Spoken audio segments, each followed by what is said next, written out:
Whatever you will, shall be. Whatever you will, yes. Hi everyone! So let's jump right on into our show for today. We are back for our second show here at the Ellehcal Health Show. And at the end of this, we are going to have a special treat for our audience today. But we're going to jump right into it today. Today I'm going to talk to you about hypertension, diabetes, heart disease, and mental health. We're going to talk about what is it, why does it matter, and what you can do today to improve your condition or maybe even prevent your condition. So let's get right into it. The first one is hypertension. Hypertension is when your blood pressure is elevated. Did you know that if you get mad right now with a television screen or with the person sitting beside you because they ate your popcorn, whatever, your blood pressure is going up when you do that? Yes, it does.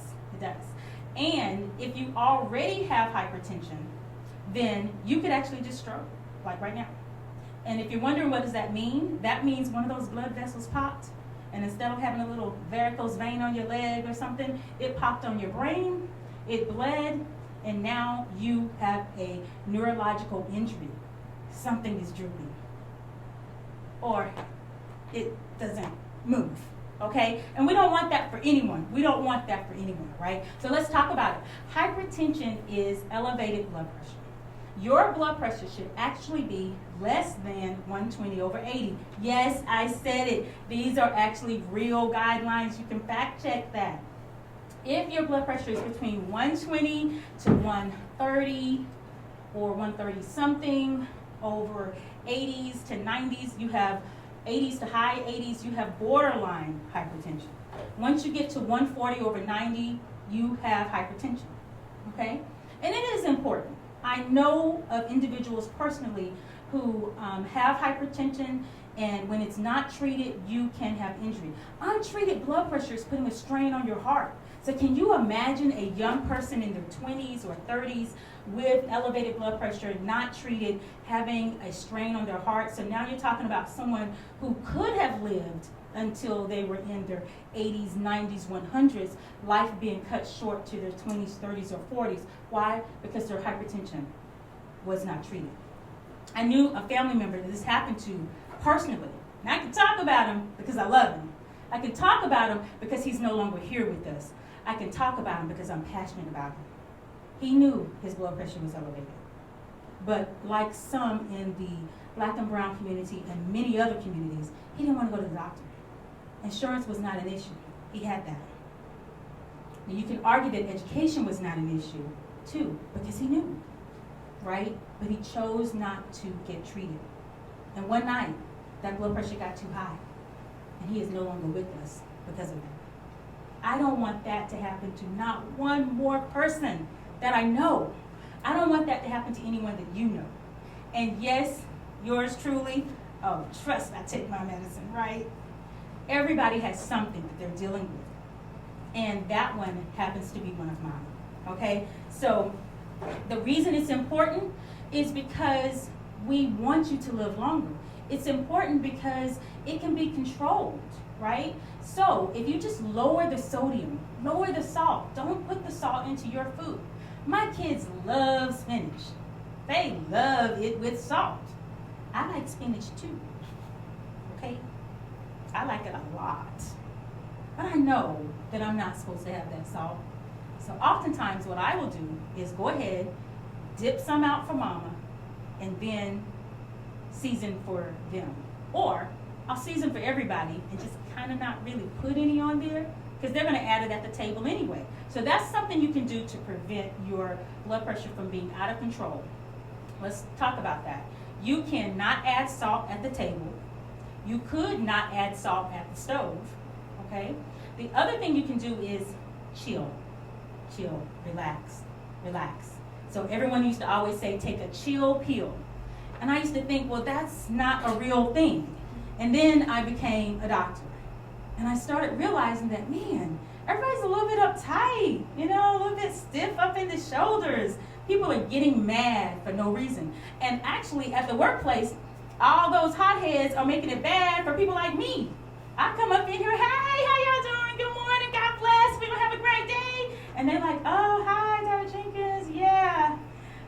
happy to see you, right? Because I'm the happy doctor. No, that other person was just too uptight. I'm the normal, okay? I'm normal. I'm so sorry you're having to deal with those other people. But guess what? Their blood pressure is walking around borderline high or elevated, and they could lower that if they took one of those invisible chill pills.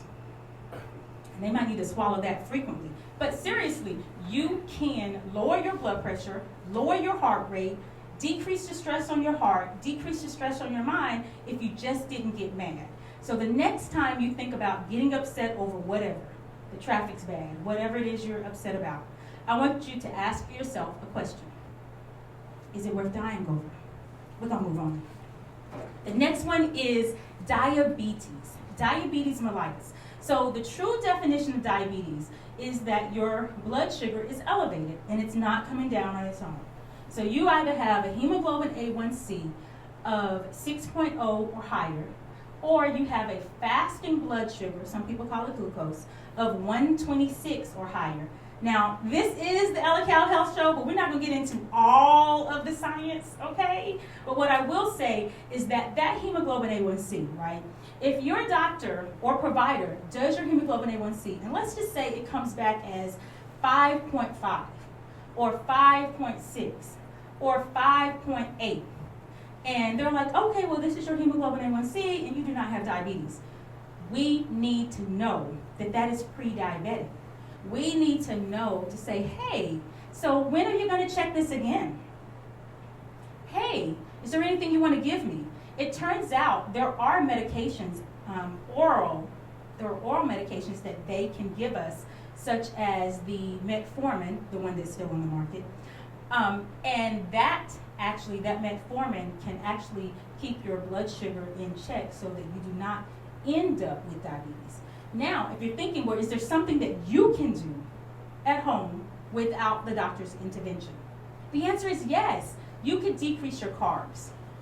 If you are eating noodles, rice, any type of bread products, pastas, I want you to look at your hand, cup your hand like so, and determine, is what I'm about to eat, does it fit into my hand? No, my hands are not overly small, by the way, right? If your food is falling over and out of your hand, you have more than one portion. Okay? And if you're talking pastas, breads, carbohydrates, you need to scale back on that. Now, if you're thinking, well, I'm not going to eat it once I put it in my hand, okay, people, you can do a visual, or just take your big tablespoon. You get 2 tablespoons, and don't make them like extra large, and that is your portion. You get 6 ounces for your meat, and that is your portion.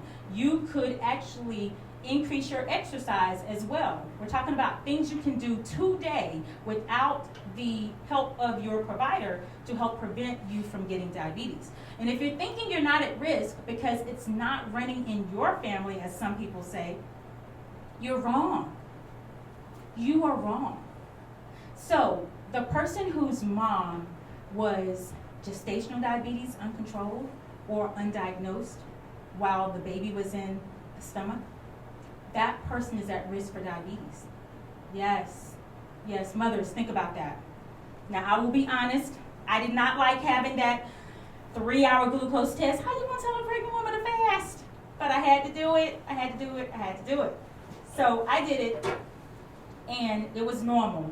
But I still kept thinking about it. So I took myself to the diabetic education class, and I put myself on the gestational diabetes dietary plan because I wanted what was best for my unborn child.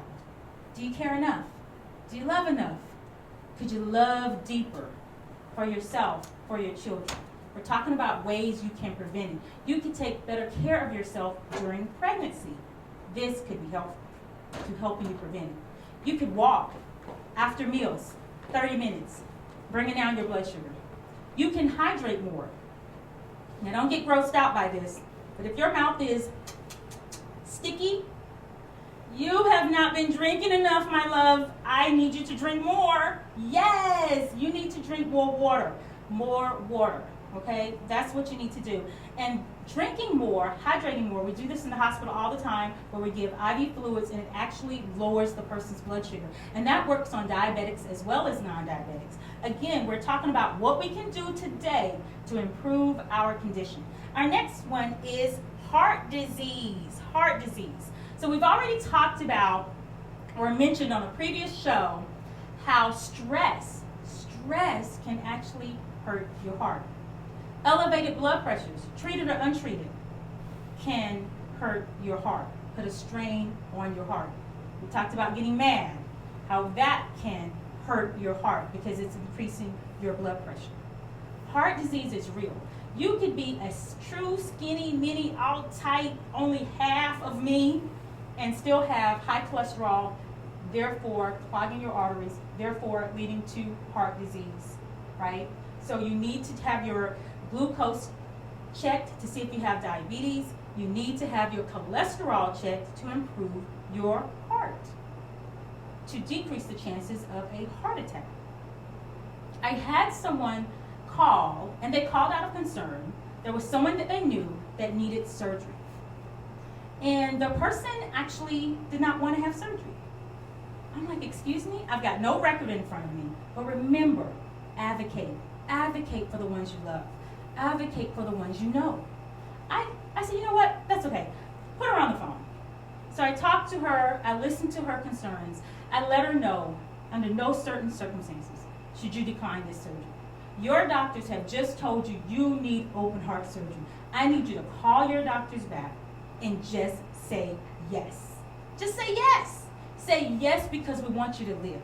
Say yes because your family wants you to live. Say yes because it's the right thing to do. I really believe that sometimes, whether you're talking about healthcare or personal life or business life, we are all just doing way too much thinking. Life is truly not that complicated.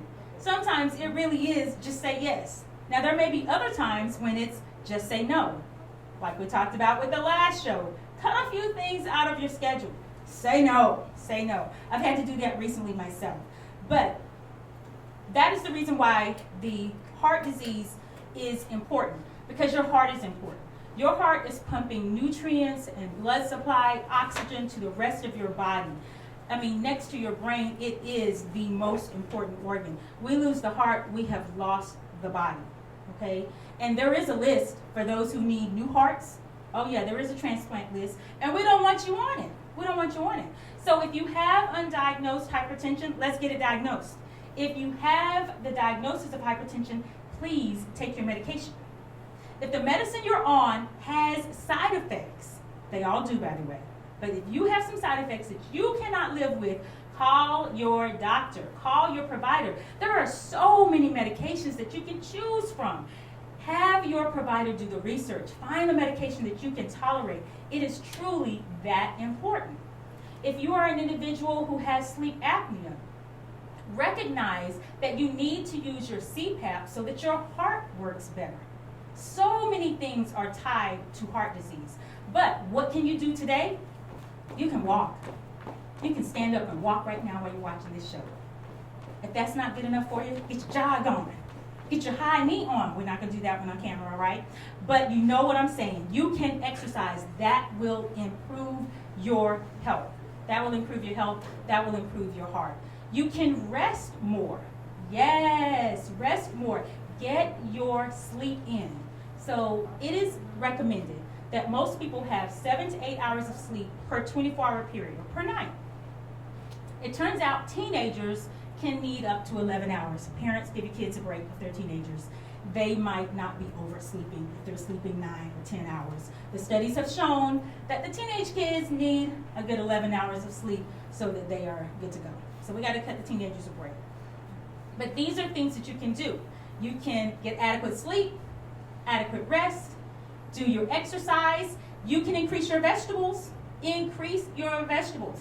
We know that a lot of the cholesterol is coming from the food we eat. Some of the cholesterol is coming from the cholesterol that your body is making. Yes, your liver produces cholesterol. Let's keep those livers healthy. You need to know all these things because we're talking about prevention and improvement today without a prescription, without having to call up the emergency line and get your appointment in the next 2 hours, right? Lastly, mental health. What can you do to improve your mental health? First, we need to recognize that mental health is just as important as your physical health. It is. In my day, when I was a little peewee, we used to say mind over matter, that you can make your mind be in control of your body, and that was how they were able to finish these marathons, because humanly speaking, technically speaking, you really aren't supposed to be able to run more than 21 miles. So they say that last 5 miles of that marathon is all mental. But you can improve your mental health today with adequate rest. You can improve your mental health today with brain rest. So what your brain rest is taking a break. I hate to say it, but you have to take a break from this TV show. Yes, taking a break from electronics for at least 1 hour a day, or 1 day a week, or the whole weekend if you can do that. That will be helpful. That will be helpful. Taking a break from the whole weekend from your electronics will give you brain rest. And that will be helpful for your mental health. The other thing you can do to improve your mental health, stay with me here. Yes, love up on yourself. Love up on yourself. Give yourself a hug. Give yourself a break. Let us be kind to ourselves. It took me turning 35, I believe, and walking that journey for myself to actually realize that just maybe yours truly had not been loving herself all this time. But the question is, do you love yourself? Do you care about yourself? Do you care enough to sit in first class because we're in the middle of a pandemic? Do you care enough to stay home because we're in the middle of a pandemic? Do you care enough to call someone on Facebook? I didn't even know that was a feature until recently, but it turns out you can do a video chat in many medias, and Facebook is one of them. Do you love yourself enough? We love others all the time, but can we turn some of that love back on ourselves and be kind to ourselves, be forgiving of ourselves? That would do so much for your mental health. Now, some people will say, you need a mental health day. And all they're saying is a day where you get to go and do whatever you want to do, however you want to do it. Hey, this is the Ellehcal Health Show. This is my mental health day today. And I appreciate all of you enjoying it with me. But it's a day where you get to do some things that you want to do without judging yourself and without having judgment from others. But mental health is very, very, very important. And I think that's really important for us to teach our children and for us to remember for ourselves as adults. It's so super important. Health really is your best wealth. It really is. And it leads to more wealth. So, of course, they are giving me the sign again. So we're going to jump into some questions. I'm going to first take a question from social media. We were asked to provide some home remedies for a couple of things. I'm going to tackle 3 of these. One for the children, also for the parents. So let's say that this morning your child was feeling fine, doing fine, acting fine. They have been going the course of their day. They went outside and played. You didn't think anything of it. Now we're in the afternoon, and little Johnny, or Jolene, or Elizabeth, or whoever is, feel my head. How do I feel, Mommy? Daddy, my tummy hurts. Oh, my head hurts. Okay, listen. The seasons are changing. More times than not, the children are responding to the environments. Yes. I want you to invest in some children's Zyrtec or children's Claritin. Go ahead and give the little lady or the little man some allergy medication. Benadryl is another one. And see if that helps. If that helps, you not only have your diagnosis, you just saved yourself a trip to the doctor. If that does not help, and also if your child has a fever, yes, please do seek medical attention immediately. Absolutely. The other one is back pain.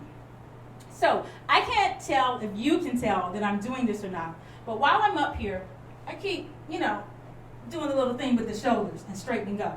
Turns out a lot of us are doing this. Some of us are doing this. Okay? And that is bad for your back. You need to have shoulders back, chest out.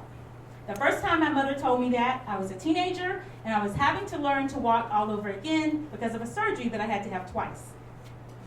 And of course, what did I say?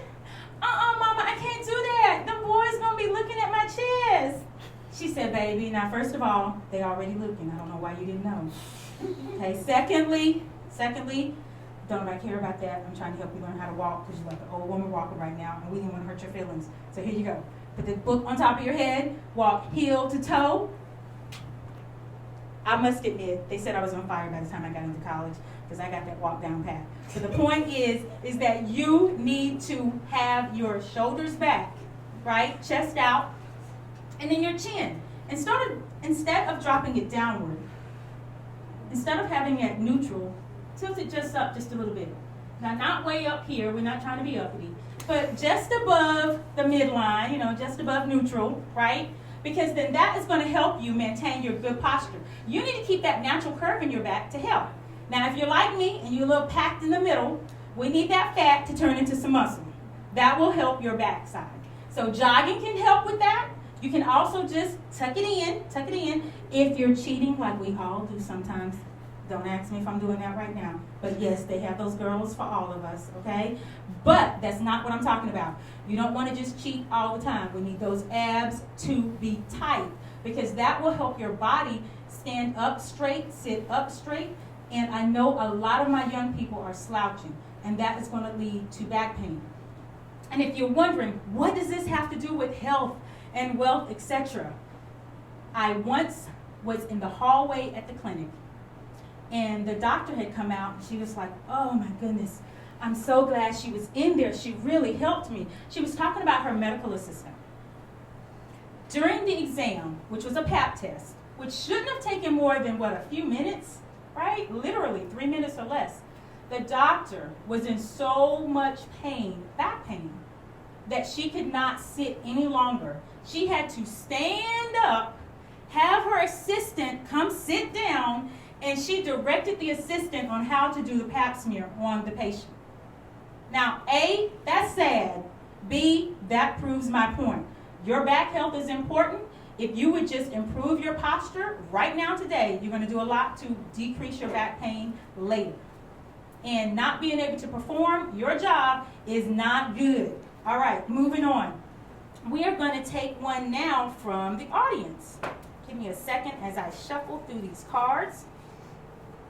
What words of comfort would you tell the Black community regarding medical research studies with the negative historical feelings of dishonesty and abuse towards them in studies like that, like the Henrietta story and the Tuskegee experiment?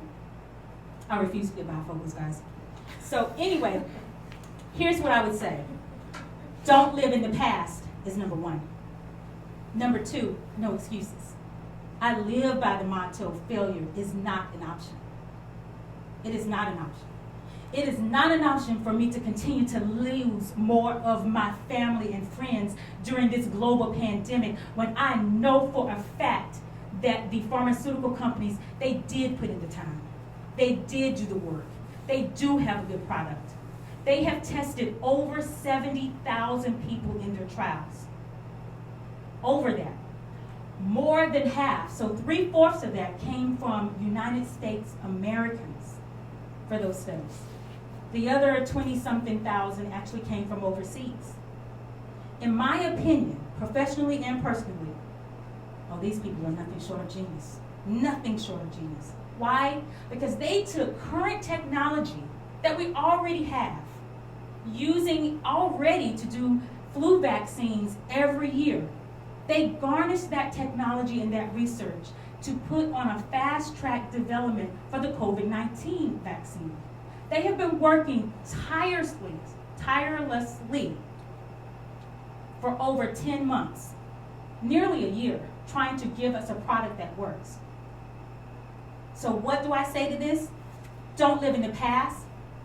Improve your circumstances today. And recognize that, number 3, you're not an experiment this time. I am truly sorry for what happened. We will never erase that from our history. But I refuse to allow my family and my friends to be held captive for the past. I refuse to allow you to hold captive those individuals who had nothing to even do with those experiments. How dare we look at our neighbor and say, I don't trust you. They weren't even there. And by the way, while you're upset about the past, the future is here and it is moving forward.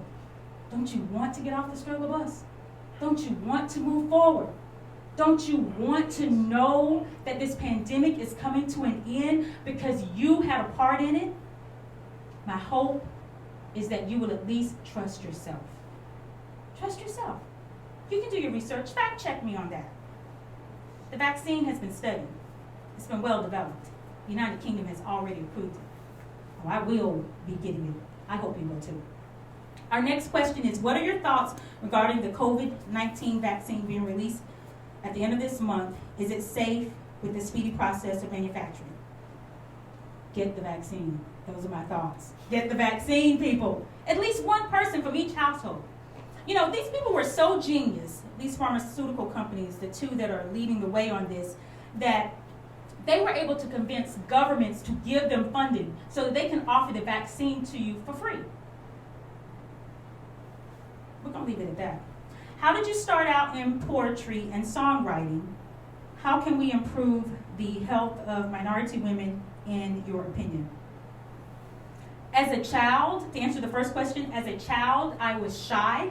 I know you cannot believe that now. I am little Miss Chatterbox. They got all sorts of things going up behind the cameras telling me I'm running out of time and I just want to stay before you forever. But as a child, I was very shy. And I knew I had to come up with a way to communicate. So I thought, well, I can't tell you to your face. Maybe I could just, I don't know, write you a letter, write you a poem. I was also poor, so I didn't have a lot of money. And I always wanted to give gifts, especially on holidays. So on Mother's Day, I didn't get you anything, but I just cared the world for you. So I would write you a Mother's Day poem. Valentine's Day, I'd do the same. And that's how I got into writing, including the songs. And now I just sing to the Lord. I sing to the Lord. It just brings my heart so much joy. And the second part of that question was, how can we improve the health of minority women? I have said it before, I will say it again. We need to advocate. We need to advocate for each other. We need to advocate for ourselves. We need to listen when someone texts us or calls us or directly speaking in front of us is trying to help us with our health care and our medical condition. I think that will go a long way. And having more people that look like us from that front desk all the way through that entire experience, whether we're at the hospital or at the clinic. That's what we can do. Raise our children to do more than just what they're doing, right? It's nice to play golf. It's nice to play ball. Why don't you come go to medical school? Go to nursing school. We got scholarships. Some people even doing tuition for free. I'm getting the sign again that I'm running out of time. They know I hate that one. However, it is what it is. I can't keep you all day. I do want to highlight another nonprofit. This one is coming out of North Carolina, www.thesisi.org. That's thesisi.org. The CEO is Terry Spicer. They have been in business since 2013. So what this nonprofit does is they provide transportation assistance to cancer patients. They provide transportation assistance to cancer patients. They have helped, as of 2020, they helped over 1,268 cancer patients. So almost 1,500 cancer patients by now, I know, in 100 counties in North Carolina and 16 different states. It is so important to be able to get to your cancer therapy, to be able to get to your treatment. Can you imagine having the insurance, having the means to actually receive the treatment that you need to continue your life, but then just not having transportation? Everybody's working, for those that still have jobs, and those that don't, maybe they are not able to take you for whatever reason. This organization does that. Now, if you're wondering why do I highlight these organizations at the end of each show, I'll make it plain and simple. Health is your best wealth, and I do want to see you grow wealth. Help your pocketbook. Help your pocketbook. If you give to an organization, why not get your tax benefit? So if you believe in God and you love Him dearly, help the church. They still got to pay their bills. If you want to help someone outside of the church, help a nonprofit. Help a nonprofit. They not only need your money, they're going to put it to great use, and you're going to get a tax break. I'm Dr. Ashanta, your host, saying thank you. But before we get out of here, I just realized we have a special treat. Thank you so much, dear. We've got these wonderful gift bags for our audience. They've been so awesome. So let's see what they're getting. They're getting some cards. They're getting a book. We're in the middle of a pandemic. They're going to get some Zycan. I recommend it. T-shirts and other little trinkets as well. And we've got something else in here. I'm trying to find it somewhere down here. I'm just going to tell you what it is because I am digging for days and can't find it. They are actually each going to get a $100 gift card. Spend it however you want. I hope that it will bring you great health and great wealth. Enjoy. I'm Dr. Ashanta saying God bless, and we'll see you back for the next episode. Bye-bye.